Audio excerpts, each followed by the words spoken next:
香港和日本谁更富？我从日本东京的成田机场飞抵香港，在飞机上我产生这样的一个思考：香港和日本这两个东亚的发达社会，到底谁更富裕？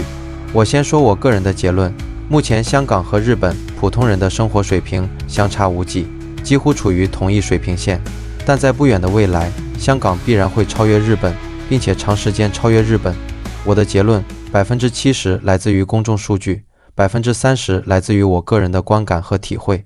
数据大概率是真实的，但肯定也是片面的，甚至是可以选择性的拿出来验证一个狭隘的观点。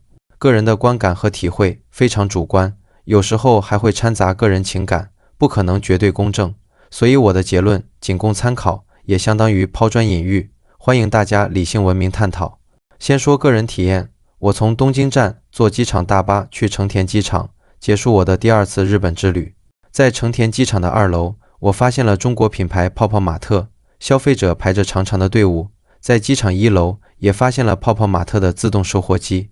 作为一个从小看《圣斗士星矢》和机器猫的中年小伙，感觉恍若隔世。中国开始向日本输出卡通文化，这世界真是新换了一个天地。人生第一次看到瓶装水日期打着中文的年月，居然是在日本。在日本的成田机场买一瓶法国的依云矿泉水，只需要人民币8块多。如果在国内应该都是15元起，售货员是中国人。我说了一句 WeChat， 他马上用中文说刷微信可以的。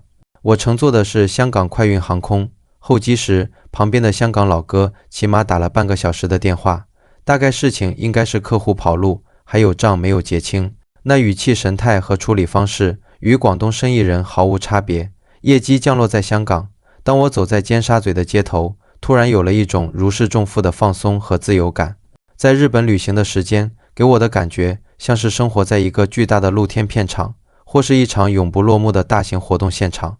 每个人都把自己收拾得精致好看，管理好表情、姿态、动作和语言，藏匿那些不好的部分，像夹紧一根见不得人的尾巴。香港也是一个很讲规则的地方，但对于规则以外的东西则放松和随意很多。大家的穿着打扮也许并没有那么精致，讲话也可以很大声，就像此刻的我，为了体现自己愉悦的心情，甚至敢于喊出那句热情洋溢的丢雷劳模，而毫不顾忌露出了几根鼻毛。人性几万年以来亘古不变，压制人性太多便会压抑。香港兼具规则和放松，这点我非常喜欢。接下来就是数据对比，我们是要对比香港和日本两个发达社会的富裕水平，主要对比的就是平均水平。2024年，香港人均 GDP 是 5.4 万美元，日本是 3.2 万美元。粗略一看，香港的人均都快是日本的2倍了。人均 GDP 高，是否就能说明生活水平高呢？当然不能等同，它只是提供了一个维度。为了更直观一点，我再把内地的发达城市也拿出来对比一下。2024年，北京人均 GDP 是 3.2 万美元，无锡人均 GDP 是 3.1 万美元，上海人均 GDP 是 3.0 万美元，南京人均 GDP 是 3.0 万美元，深圳人均 GDP 是 2.9 万美元，苏州人均 GDP 是 2.9 万美元。北京的人均 GDP 与日本几乎一样，那么北京人的生活水平是否等同于日本人的生活水平呢？在我看来，两者确实差不多。再说个冷知识，内地城市中人均 GDP 最高的城市是2座位于西部边陲的3线城市，一个是新疆克拉玛依，2024年人均 GDP 为 4.0 万美元，另一个是内蒙古鄂尔多斯，2024年人均 GDP 为 4.2 万美元。以上数据来自于新浪财经。接下来我们再看看两地的人均财富。瑞银报告，2024年香港人均财富472万港元，位列全球第3，仅次于瑞士和美国。人均财富中位数 174.28 万港元，全球排名第4，仅次于卢森堡、澳大利亚和比利时。日本的人均财富约为168万港元，香港的人均财富约为日本的3倍。这个数据可以更直观地说明香港人更有钱。日本厚生劳动省公布的2025年3月的月度劳动调查最终结果报告显示，3月份日本名义工资为人均30万9059日元，约合港币 1.56 万。香港2024年平均月薪3万0647港元。日本大型求职网站 DODA 的数据显示2024年日本工资中位数为380万日元，约合每月 1.6 万港币。香港特区政府统计处公布，2024年5月至6月香港雇员的每月工资中位数为 2.05 万港元，对比日本，香港人的收入明显更高。我们再对比一下香港和日本两地的预期寿命。根据世界银行的统计数据，自2013年超过日本后，香港特区的人口预期寿命已经连续7年位居世界首位。2020年，香港男性的预期寿命达到了 82.7 岁，女性更是高达 88.1 岁。当然，日本也非常优秀，仅次于香港，排行全球第2。在这个指标上，香港依靠微弱优势略胜日本。接下来，我们再对比一下香港和日本的生活成本。专注于全球经济的咨询公司美世 Mercer 每年都会发布全球生活成本最高的城市榜单，香港高居全球第1，而日本东京则排名在第32名之外。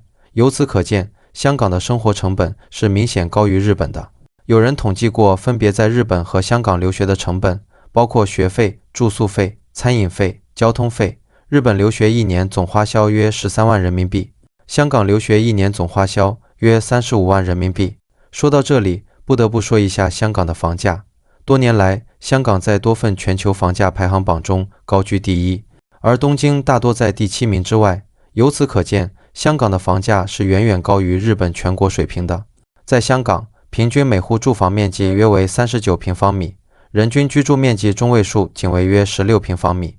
许多老人长期蜗居于狭小的汤房或旧式唐楼，活动空间受限，严重影响生活质量。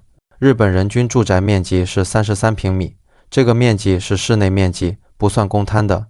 一个3口之家的居住面积就是实打实的99平米，大概对标我国110平吧。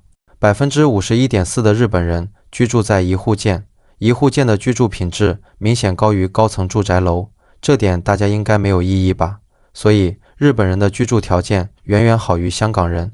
简单总结一下上面的数据，相比日本人，香港人收入更高，积累的财富也更多，但生活成本更高，居住条件较差。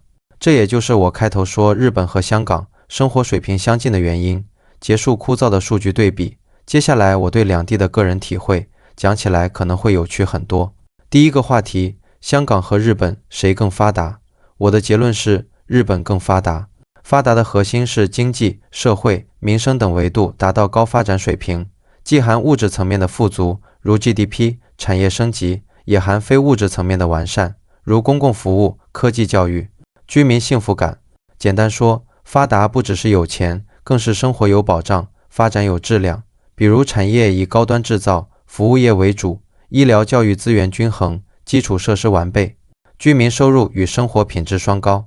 顶级发达国家给人的印象应该是很强、很富、很酷。我觉得其中权重最高的一个要素是科技。没有高科技，人均 GDP 再高，人均财富再高，发达水平都会大打折扣。不信的话，我给大家举几个例子。2024全球人均 GDP 排行榜，排第1的是百慕大，排第2的是卢森堡，美国排名第7。你们会觉得百慕大和卢森堡很强、很富、很酷吗？在这个榜单上，卡塔尔排名全球第9，日本排名第38。你们觉得卡塔尔比日本发达吗？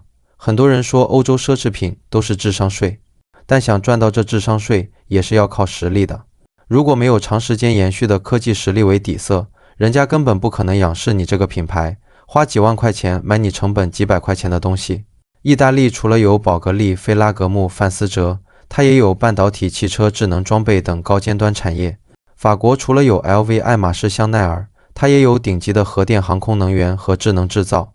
科技才是这个世界竞争的底色，科技代表着力量，也代表着文化引领力。没有科技这个硬实力，你的文化再缤纷，也不会给人很酷的感觉。再说一个更残酷的事实，人类社会的底层逻辑是暴力。科技代表着先进生产力，也代表着先进的军事实力。当一个国家有能力可以对另一个国家进行肉体终极毁灭，高下早已不言而喻。意大利今天能卖高价的服装、皮鞋、香水，一定程度上也是靠当年的意大利炮打出来的。所以我一直认为，香港在拼金融产业的同时，最起码要腾出2个指头，提升一下本港的科技产业。